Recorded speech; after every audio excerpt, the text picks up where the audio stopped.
Jadi kilang itu bukan kita nggak bisa bikin atau kita nggak bisa bikin proyeknya, cuman Pertamina-nya males-malesan aja.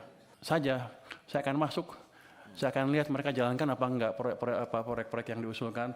Kalau enggak kita potong uangnya juga Pak. Saya kan pengawas, saya ganti aja dirutnya. Artinya timbal balik. Jadi ini saya pikir masukan yang bagus sekali dari DPR. Gimana caranya kita memproduksi, tadi Pak Khairul Imam juga memperbaiki alat-alat produksi, termasuk menyediakan alat produksi yang baru yang selama ini kita gagal membangun.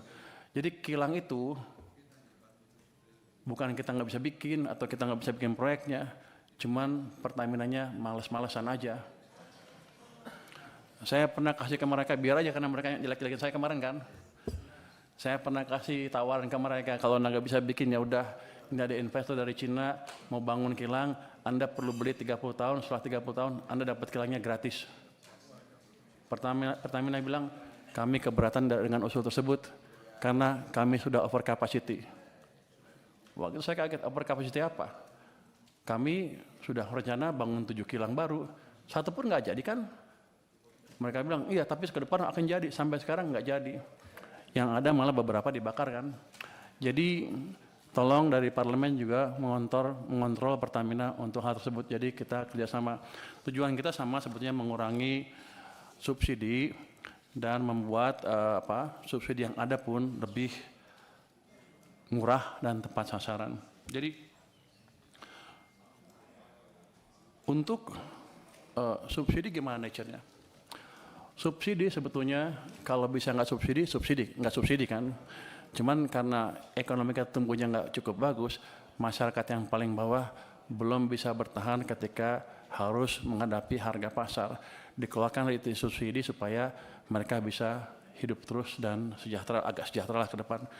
Tapi kunci utamanya adalah menciptakan pertumbuhan ekonomi yang lebih cepat.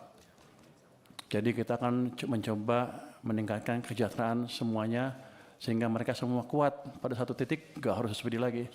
Jadi langkah itu ke depan menciptakan pertumbuhan ekonomi yang lebih cepat, makanya saya setuju banget dengan ambisi Pak Prabowo untuk menciptakan pertumbuhan ekonomi 8%. Walaupun susah mungkin ke 8, tapi selama kita bergerak ke arah sana dan bukan ke arah bawah seperti sebelumnya, harusnya cita-cita lama-lama akan tercapai juga. Jadi saya mohon Komisi 11 mendukung saya dalam hal itu, bersama-sama menciptakan tadi pertumbuhan ekonomi yang lebih cepat. Terus untuk data gimana tepat sasarannya, itu kita punya DTSEN ya tadi ya. Ini sudah siap, sudah dipakai oleh Menteri Sosial ya, Kemensos, tapi belum dimanfaatkan oleh Menteri ESDM. Kami akan diskusi dengan mereka supaya mereka betul memakai data sen tersebut ke depan. Tapi sama juga, selama ini rupanya kita nggak bisa ngitung, nggak pernah monitor ya. Belum pernah survei dan sebagainya. Saya akan minta BPKP untuk mensurvei gimana pelaksanaan subsidi itu. Dan saya akan minta betul mereka jalankan, jadi kalau ada yang menyeleweng-nyeleweng, hati-hati aja nanti. Jadi selama ini rupanya belum dijalankan. Download Tribun X sekarang, menghadirkan lokal menjadi Indonesia.